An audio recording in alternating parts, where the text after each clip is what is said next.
Thanks very much for staying with us. Time now for Eye on Africa with me, Georgia Calvin-Smith. Tonight, Libya faces more hurdles on the road to peace. The UN-backed government there says it will halt ceasefire talks, furious after General Khalifa Haftar's forces attacked Tripoli's port this week. Also, Beijing's currently the continent's biggest trading partner, and a relationship that is unlikely to change anytime soon, despite the wishes of the United States. Kenya's biggest telecoms operator says on Wednesday that it will consider giving a contract to China's Huawei to roll out its 5G network.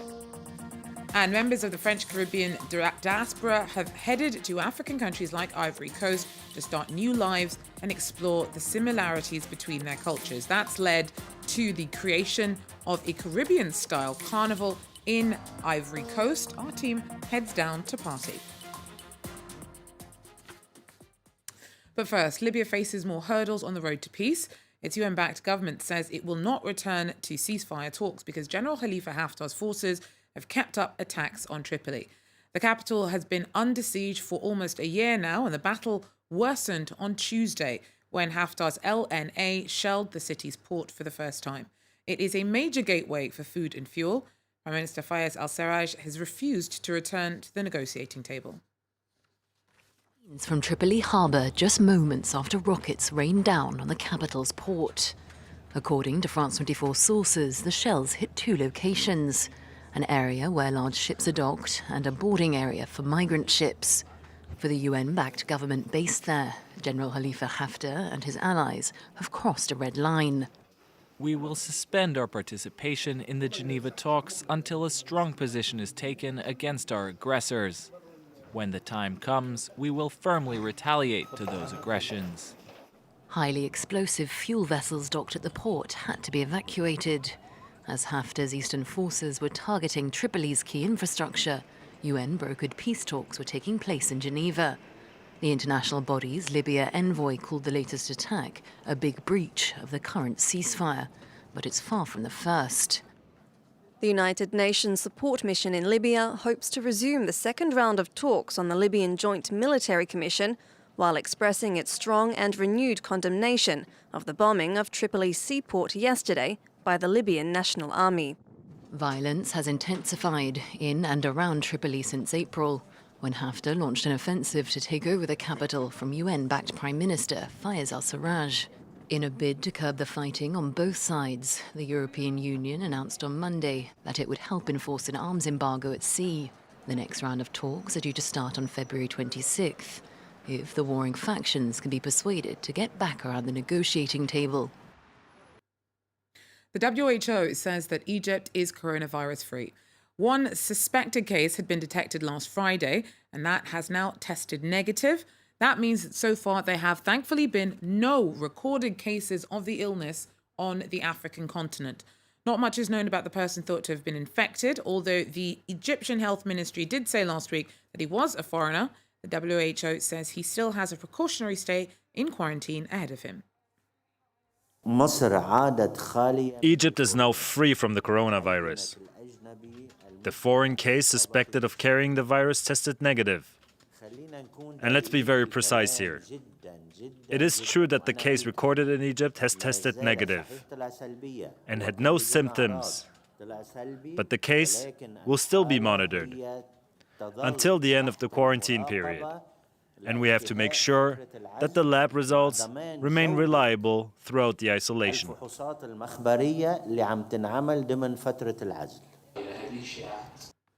Now, at least 12 Somali soldiers were killed when insurgents attacked a military base outside of Mogadishu. The El Salini base was briefly captured by al-Shabaab militants on Wednesday after a suicide bomber blew himself up ahead of a raid by gunmen. The site was recaptured after military reinforcements were sent in, but not before the attackers reportedly got away with anti-aircraft guns and ammunition. Al-Shabaab extremists have been fighting the UN-backed government for more than a decade.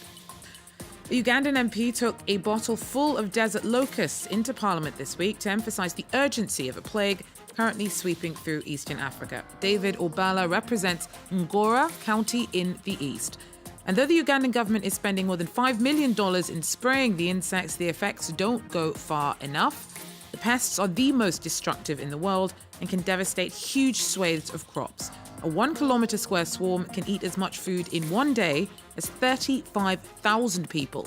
South Sudan, Ethiopia, Somalia, Kenya, Djibouti, Tanzania, Sudan and Uganda have been hit, and their fears the infestation could trigger a food crisis. And US Secretary of State Mike Pompeo wrapped up his trip to Africa on Wednesday, leaving Ethiopia for Saudi Arabia. Pompeo's visit also took him to Senegal and Angola. Whilst in Africa, he tried to talk up the US's deal-making prowess and the possibility of further cooperation with the continent. A tough sell, as Washington's currently considering military cuts in Africa. Donald Trump has in the past made some notoriously insulting comments about the continent, and Pompeo's trip is the first from a US cabinet official in a year and a half. Well, Pompeo also made what was widely seen as a thinly veiled swipe at China as he pitched the US as an alternative source of investment for Africa. Beijing's currently the continent's biggest trading partner, a relationship that is unlikely to change anytime soon. On Wednesday, we saw Kenya's biggest telecoms operator saying that it would consider giving a contract to China's Huawei to roll out its 5G network. James Vazinat tells us more. It's a hand of friendship guaranteed to irk the United States. Kenya's biggest mobile network operator is turning to Huawei for 5G, as Safaricom considers giving a contract to the Chinese telecom giant, despite objection from the US government. I don't think America is going to tell us what Kenya should or should not do. We don't have any big brother here telling us what we can and cannot do. Right. The UK and Europe are very different to Africa and what we do in Africa. The United States have accused Chinese state security of funding Huawei, and the company has become the centerpiece of a trade war between the two countries.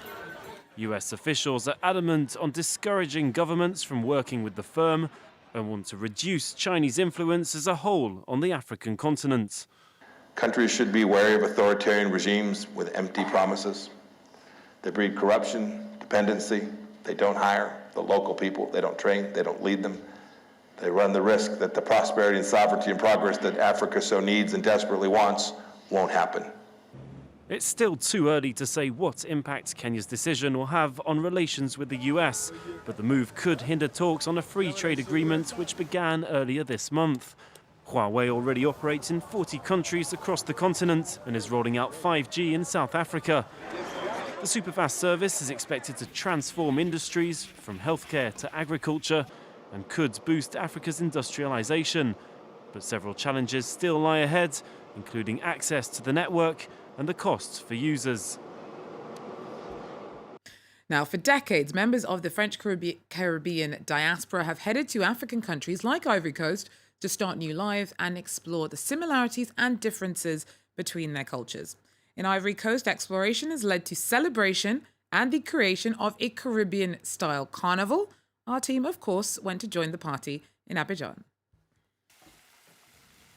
Delivering delicious Guyanese spinach dishes from her home, Emily has just launched her own business in Abidjan.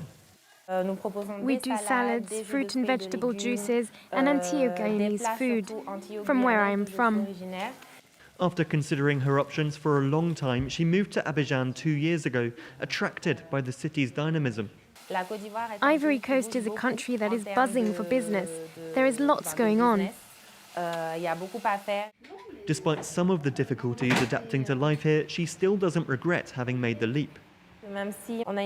Even if we have a similar culture to Africa, there are also lots of things that are tricky to deal with.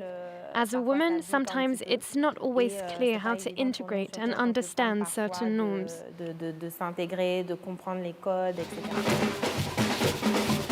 Emily is among the many successive generations of Antillians who moved to the Ivory Coast after it gained independence in 1960.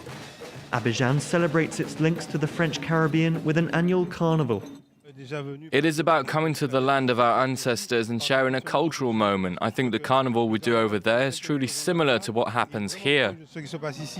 The carnival's founder is a pensioner from Martinique who says the event is about commemorating the shared roots of the diaspora and local Ivorians. It is a homecoming for some French Caribbeans in Africa, and particularly in Ivory Coast, because I think lots of French Caribbeans have origins here. However, for most of the carnival goers, the festival is before anything a great chance to party. That's it for Eye on Africa. Thanks for joining us. Do so again. Take care.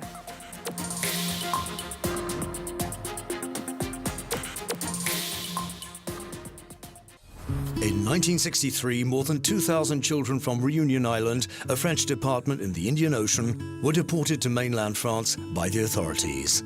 On arrival, they were sent to live in rural areas left empty by depopulation, such as the Creuse region, where children were put to work on farms and in factories. They were sometimes made welcome, but most were ill-treated. Their parents, mostly illiterate, had given permission for them to leave without realizing they would lose their children forever. More than 50 years later, France 24 accompanied them on what for many was their first return visit to their native island.